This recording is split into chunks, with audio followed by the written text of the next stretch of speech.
Hello guys and welcome back to Shikha classes. ये video Martin Luther King junior का जो speech है I have a dream उसका second part है। First part में हमने कुछ पोर्शंस डिस्कस किए थे स्पीच के और मार्टिन लूथर किंग जूनियर के बारे में भी कुछ जानकारी ली थी।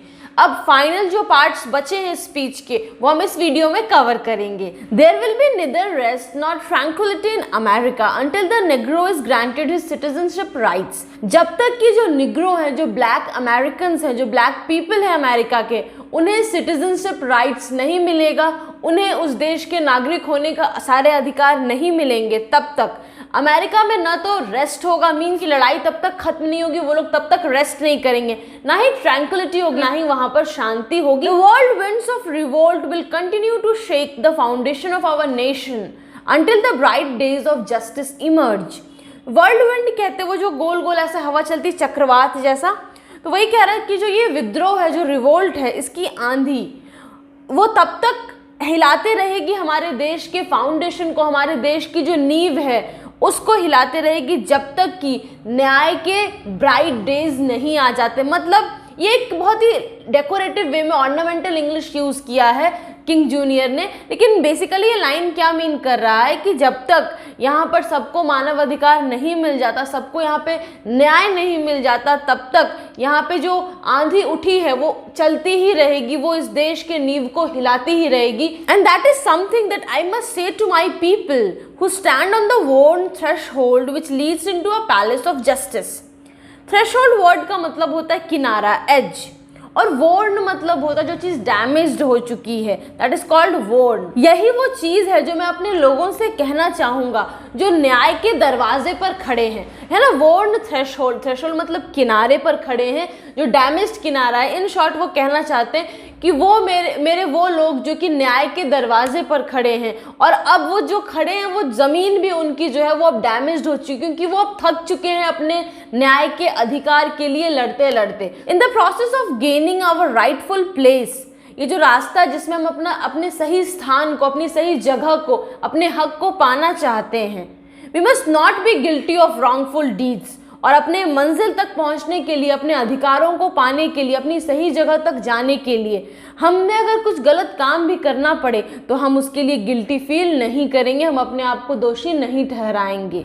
Late us not seek to satisfy our thirst for freedom by drinking from the cup of bitterness and hatred. वो बोल रहे हैं कि हमारी जो एक प्यास है आज़ादी की, उस प्यास को आप कड़वापन से या नफरत से मत बुझाइए। मतलब सिर्फ चूंकि आपके साथ कुछ लोगों ने अन्याय किया है तो आप उनसे नफरत करने लगे, आप उनके साथ एक बिटर ट्रीटमेंट करने लगे, आप अपना मन जो है वो कड़वा कर लें, ऐसा मत कीजिए। वो जो आज़ादी की प्यास है वो आज़ादी पाकर ही बुझनी चाहिए। Must forever conduct our struggle on the high plane of dignity and discipline. हम जो अपनी ये लड़ाई लड़ेंगे वो मान और सम्मान के साथ लड़ेंगे, मतलब डिग्निटी के साथ लड़ेंगे और डिसिप्लिन के साथ लड़ेंगे। We must not allow our creative protest to degenerate into physical violence. Degenerate मतलब किसी चीज़ की क्वालिटी को खराब होने देना, तो इसमें हम फिजिकल वायलेंस लाके, हिंसा ला करके अपने इस प्रोटेस्ट की शुद्धता को खराब नहीं करेंगे, इसकी क्वालिटी को खराब नहीं करेंगे। Again and again we must rise to the majestic heights of meeting physical force with soul force. हमें कितना भी स्ट्रॉन्ग क्यों ना होना पड़े, लेकिन हम फिजिकल वायलेंस को यूज नहीं करेंगे। सामने से अगर फिजिकल फोर्स आएगा भी तो अपने सोल फोर्स से फाइट करेंगे। मतलब हम अपने जो कह सकते हैं अहिंसा, एक आत्मा की लड़ाई, मतलब क्या कि हम अपने ट्रूथफुलनेस के साथ लड़ेंगे, और चूंकि ट्रूथ हमारे साथ है तो इसलिए हम वॉयलेंट नहीं होंगे। The marvellous new militancy, marvellous mean something that is very nice, very grand, and militancy word का मतलब होता है किसी कॉज के लिए वॉयलेंस को यूज करना। तो वही वो बोल रहा है कि जो एक नया वॉयलेंस हमारे पूरी निग्रो कम्युनिटी को खाए चले जा रहा है, मतलब हमारी निग्रो कम्युनिटी जो हम स्ट्रगल करना चाहते थे नॉन वॉयलेंस के साथ, वहाँ पे कहीं से वॉयलेंस घुस रहा है और हमारी कम्युनिटी को वो डैमेज कर रहा है, वो उसको इनगल्फ कर रहा है। तो ये चीज़ याद रखिए कि इस नफरत के चक्कर में हमें सारे वाइट पीपल को डिस्ट्रस्ट नहीं करना है। For many of our white brothers as evidenced by their presence here today, क्योंकि बहुत सारे हमारे जो वाइट रेस के लोग हैं, जो वाइट पीपल है, वो लोग भी हमारे साथ आज देखिए यहाँ पे खड़े हैं इस लड़ाई में, have come to realize that their destiny is tied up with our destiny. और ये जो वाइट लोग जो हमारे साथ आज खड़े हैं वो ये मानते हैं कि उनकी डेस्टिनी, उनकी किस्मत और हमारी किस्मत जुड़ी हुई है। They have come to realize that their freedom is inextricably bound to our freedom. Inextricably word का मतलब होता है इस तरह से जुड़ा हुआ कि उसे अलग करना लगभग इम्पॉसिबल हो। तो वही वो कह रहे हैं किंग जूनियर कि अब वो लोग भी, मतलब जो वाइट पीपल है, वो भी ये रियलाइज़ करने लगे हैं कि उनकी आज़ादी जो है वो हमारी आज़ादी से जुड़ी हुई है। We cannot walk alone and as we walk we must make the pledge that we shall always march ahead. कह रहे हैं कि हम अकेले नहीं चल सकते, कोई भी अकेला आज़ाद होकर नहीं चल सकता। और जैसे ही हम एक रास्ते पर चलते हैं, हमें ये प्लेज लेना होगा कि हम अब हमेशा आगे देखेंगे। मार्च अहेड का यहाँ पर सेंस है कि अब हम आगे की तरफ देखेंगे, अब हम पीछे मुड़कर नहीं देखेंगे। पीछे जो कुछ हुआ उसे भूल कर अब हम नए रास्ते चलेंगे, एक नई सोच के साथ चलेंगे। There are those who are asking the devotees of civil rights. कुछ ऐसे लोग हैं जो सिविल राइट्स यानी मानव अधिकार के प्रति जो समर्पित लोग हैं, जो मानव अधिकार के लिए लड़ रहे हैं, उनसे कुछ लोग सवाल पूछते हैं, तुम कब सेटिस्फाइड होगे? We can never be satisfied as long as the Negro is the victim of unspeakable horrors of police brutality.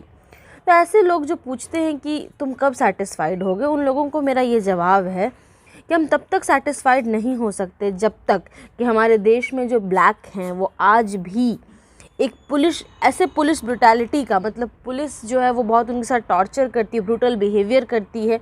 जब तक पुलिस ऐसा करती रहेगी और ऐसा बिहेवियर करती है जिसके बारे में हम बोल भी नहीं सकते, तो जब तक निग्रोज, जब तक ब्लैक पीपल जो हैं वो ऐसे पुलिस की ब्रुटैलिटी का शिकार होते रहेंगे, विक्टिम होते रहेंगे, तब तक हम सेटिस्फाइड नहीं होंगे।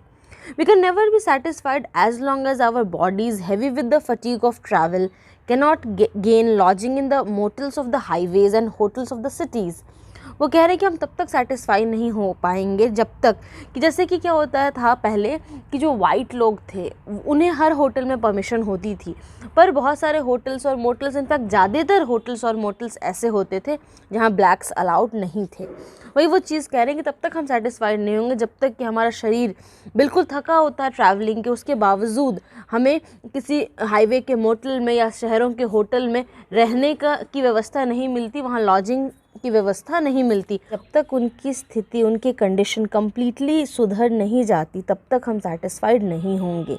मतलब क्या कि अगर बहुत ज़्यादा निग्रोज को दिया भी जाता है तो एक थोड़ी सी छोटी जगह से थोड़ा बेटर कंडीशन दे दिया जाता है, पर जो एक प्रॉपर लिविंग कंडीशन होती है वो जब तक नहीं मिलेगी तब तक हम सेटिस्फाइड नहीं होंगे।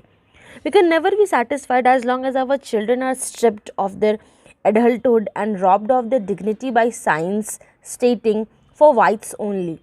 कह रहे हैं हम तब तक सेटिस्फाइड नहीं होंगे जब तक कि आज भी वो बोर्ड किसी होटल, किसी मोटल के बाहर लगा होगा कि यहाँ सिर्फ वाइट्स की ही एंट्री है, सिर्फ वाइट्स के लिए ही ये चीज़ अलाउड है। क्योंकि ऐसा करने से हमारे जो बच्चे हैं, दे आर स्ट्रिप्ड मतलब होता है किसी से कोई चीज़ ले लेना। तो हमारे जो बच्चे हैं उनसे उनकी जो एडल्टहुड है वो छीन ली जाती है, क्योंकि वो एक फ्री एटमॉस्फेयर में ग्रो नहीं करते। Can not be satisfied as long as the Negro in Mississippi cannot vote and Negro in New York believes he has nothing for which to vote. हम तब तक सेटिस्फाइड नहीं होंगे जब तक कि मिसिसिपी में जो निग्रो है, मिसिसिपी एक यूएस का स्टेट है, कह रहे जब तक कि मिसिसिपी में जो निग्रो हैं उन्हें वोटिंग का अधिकार नहीं मिलेगा। हम तब तक सेटिस्फाइड नहीं होंगे जब तक जो न्यूयॉर्क सिटी है वहाँ पे निग्रो ये समझते रहेंगे कि वो किस चीज़ के लिए वोट करें, उनके पास ऐसा कुछ नहीं जिसके लिए वो वोट कर सकें। No we are not satisfied, नहीं हम सेटिस्फाइड नहीं हैं, and we will not be satisfied. और हम तब तक सेटिस्फाइड नहीं होंगे जब तक justice rolls down like waters and righteousness like a mighty stream. तो जब तक जो न्याय है वो पानी, जैसे पानी सबको ईजिली अवेलेबल है, उसी तरह से जब तक हमको न्याय नहीं मिलेगा, जब तक राइटियसनेस मतलब जो हमारा अधिकार है वो हमें नहीं मिल जाता, तब तक हम सेटिस्फाइड नहीं होंगे। I am not unmindful that some of you have come here out of great trials and tribulations. Trial and tribulations मतलब होता है difficult experiences, difficult problems. कि हम इस बात से अनजान नहीं है कि आप में से बहुत सारे लोग बहुत सारे मुश्किलों से गुजरे होंगे। Some of you have come fresh from narrow jail cells. हो सकता है आप में से कुछ लोग ऐसे भी होंगे जो बहुत ही नैरो जेल में रह करके आए होंगे। कुछ ऐसे भी लोग होंगे जो ऐसे एरिया से आए होंगे जहाँ पर आज़ादी की जो क्वेस्ट है, जो प्यास है, left you battered by the storms of persecution and staggered by the winds of police brutality. Battered word का मतलब होता है डैमेज्ड, स्टॉर्म मतलब आंधी, परसिक्यूशन मतलब किसी को हैरस कर देना, वो कंडीशन, किसी को परेशान कर देना, टॉर्चर कर देना। स्टैगर्ड मतलब शॉक्ड और सरप्राइज्ड। कह रहे हैं कि some of you have come from areas, आप में से कुछ लोग हैं वो वैसी जगह से आए हैं वेयर, जहाँ योर क्वेस्ट फॉर फ्रीडम, आपकी जो आज़ादी की जो मांग है, जो प्यास है, उसकी वजह से आप लोगों को बहुत ज़्यादा टॉर्चर सहने पड़े होंगे, बहुत हैरेसमेंट सहना पड़ा होगा, पुलिस जो इतनी ब्रूटल हुई होगी आपके साथ कि आप उससे बहुत शॉक्ड होंगे। You have been the veterans of creative suffering. Veteran का मतलब होता है जिसके पास एक लॉन्ग एक्सपीरियंस हो। तो वही वो कह रहे हैं कि आपको जब ये सब कुछ सहना पड़ा होगा, आप जेल गए होंगे या फिर आप में से कुछ होंगे जो पुलिस की ब्रूटैलिटी का सामना करना पड़ा होगा सिर्फ इसलिए क्योंकि आप आज़ादी की मांग कर रहे होंगे, तो आप जैसे जो लोग होंगे वो एक एक्सपीरियंस्ड पर्सन, एक क्रिएटिव सफरिंग कि आप काफ़ी दिनों से सफ़र कर रहे हैं, आप काफ़ी दिनों से बहुत सारे दुख को सह रहे हैं। Continue to work with the faith that unearned suffering is redemptive. Redemptive word का मतलब है making someone free from power of evil. वो कह रहे हैं कि एक भरोसे के साथ काम कीजिएगा कि अनअर्न्ड सफरिंग मीन्स ऐसी सफरिंग, ऐसा दर्द जो आपको बिना किसी गलती के मिल रहा है, तो ऐसी सफरिंग जो है वो आपको ईविल से मुक्त कर देगी, वो आपको प्योर करेगी। Go back to Mississippi, go back to Alabama, go back to South Carolina, go back to Georgia, go back to Louisiana. मतलब ये जो भी जगहों के नाम है, मिसिसिपी हो, अल्बामा हो, साउथ कैरोलिना हो, जॉर्जिया हो, लुजियाना हो, ये सब स्टेट्स हैं यूएस के। तो वहाँ चले जाइए आप लोग, अपने वो स्लम्स और गेटोज़ में चले जाइए, knowing that somehow this situation can and will be change. ये जानते हुए जाइए कि किसी न किसी तरह ये सिचुएशन को चेंज होना चाहिए और ये हो के रहेगा। Let us not wallow in the valley of despair. Wallow का मतलब होता है ग्रेट प्लेजर, बहुत खुश होना, बहुत आनंद मनाना। वो कह रहे हैं कि देखो, डिस्पेयर मतलब दुख, तो दुख के जो खाई में हम लोग हैं उसमें हमें रह करके खुशी नहीं मनानी है, मीन्स हमको इससे बाहर निकलना है। I say to you today my friends, मेरे दोस्तों मैं आज ये बात आप सभी से कहता हूँ, though even though we face the difficulties of today and tomorrow, I still have a dream. ये सच है कि हमें आज और शायद आने वाले कल में भी मुश्किलों का सामना करना पड़े, पर मैं फिर भी कहता हूँ कि मेरे पास एक सपना है। It is a dream deeply rooted in the American dream. ये एक ऐसा सपना है जो अमेरिकन सपने से काफ़ी जुड़ा हुआ है। I have a dream that one day this nation will rise up, live out the true meaning of its creed. Creed word का मतलब होता है basic beliefs of a religion, किसी भी धर्म का जो बेसिक विश्वास होता है। वही वो कह रहे हैं कि मेरा सपना क्या है कि एक दिन ये देश जो है वो राइज़ करेगा, मतलब जो अपने एक संकीर्ण सोच है, नैरो थिंकिंग, उससे राइज़ करेगा और अपने जो धर्म की सच्चे बिलीव्स हैं उसको फॉलो करेगा। क्या है वो beliefs? We hold this truth to be self evident that all man are created equal. वो बिलीफ ये है कि हर इंसान बराबर है, कोई बड़ा कोई छोटा नहीं है, और ये सच खुद को प्रूव करेगा। आई have a dream that one day on the red hills of Georgia, sons of former slaves and the sons of former slave owners will be able to sit together at the table of brotherhood। Georgia जो वो एक state है United states का, तो वही वो बोल रहे हैं कि मेरा सपना है कि एक दिन उसके रेड हिल्स पर जो पुराने गुलाम हैं उनके बच्चे और उन गुलामों के जो मालिक थे उनके बच्चे दोनों साथ बैठकर भाईचारे से एक साथ रहेंगे। मेरा एक सपना है कि एक दिन even the state of Mississippi, जो मिसिसिपी का स्टेट है, एक ऐसा स्टेट जो कि आज अन्याय के आग से गुजर रहा है, स्टेट जहाँ पे लोगों को बहुत ऑप्रेस किया जा रहा, सताया जा रहा है, ये जगह ट्रांसफॉर्म हो जाएगा into an oasis of freedom and justice. Oasis क्या होता है? तो एक रेगिस्तान जो होता है, डेजर्ट, उसके बीच जो एक ऐसा इलाका जहाँ पर पानी होता है, तो उसके इर्द गिर्द लोग रहने लगते हैं, वहाँ पे पेड़ पौधे पाए जाते हैं। तो क्या है कि एक रेगिस्तान में, एक सूखी जगह में एक जीवन का एक होप होता है, ओएसिस। उसी तरह से वो कह रहे हैं एक ऐसी जगह जहाँ पर आज सब कुछ गलत हो रहा है, मेरा सपना है कि उस जगह पर न्याय हो, आज़ादी मिले लोगों को, वो एक ऐसी जगह बने जहाँ पे लोगों को उम्मीद मिले। आगे किंग जूनियर कहते हैं कि मेरा एक सपना है कि मेरे जो 4 छोटे बच्चे हैं वो एक ऐसे देश में रहेंगे जहाँ पे उन्हें उनके स्किन के कलर पे कोई जज नहीं करेगा, बल्कि कर कुछ देखा जाएगा तो वो उनका कैरेक्टर कैसा, उनका चरित्र कैसा है, ये इंपॉर्टेंट माना जाएगा। आई have a dream that one day in Alabama, मेरा सपना है कि एक दिन इस एलाबामा में विद इट्स विशियस रेसिस्ट्स, जो आज कैसा कंडीशन है कि वहाँ पे बहुत क्रूअल, विशियस वर्ड का मतलब होता है क्रूअल, और रेसिस्ट मतलब जो कि रेस के आधार पे, स्किन के कलर के आधार पे डिस्क्रिमिनेशन करते हैं। तो जो वहाँ पे आज क्रूअल रेसिस्ट रहते हैं, भले ही आज वहाँ पर एक ऐसा गवर्नर है जिसके होठों पे तो हमेशा इंटरपोजिशन और न्यूलिफिकेशन जैसे शब्द होते हैं, पर वो एक्चुअली बहुत बड़ा रेसिस्ट है। उसी अलावा में मेरी इच्छा है कि एक दिन ऐसा हो कि छोटे ब्लैक बॉयज़ ब्लैक गर्ल्स और वाइट बॉयज़ वाइट गर्ल्स, ये सब साथ साथ हाथ में हाथ रख के साथ चले अपने भाई बहनों की तरह। इंटरपोजिशन और न्यूलिफिकेशन वर्ड का मतलब यहाँ पर है, आप देख लीजिए, अगर नहीं समझ में आए तो comment section is always there. The rough places will be made plain and the crooked places will be made straight. Crooked places का मतलब होता है टेढ़े मेढ़े रास्ते। जो टेढ़े मेढ़े रास्ते, टेढ़े मेढ़े जगह, उन्हें सीधा कर दिया जाएगा। जो रफ जगह उन्हें प्लेन कर दिया जाएगा। मतलब यही है सेंस कहने का कि जो वैसे लोग हैं जो उल्टा सोचते हैं, जो टेढ़ा सोचते हैं, जो गलत सोचते हैं, वो सब ठीक हो जाएंगे।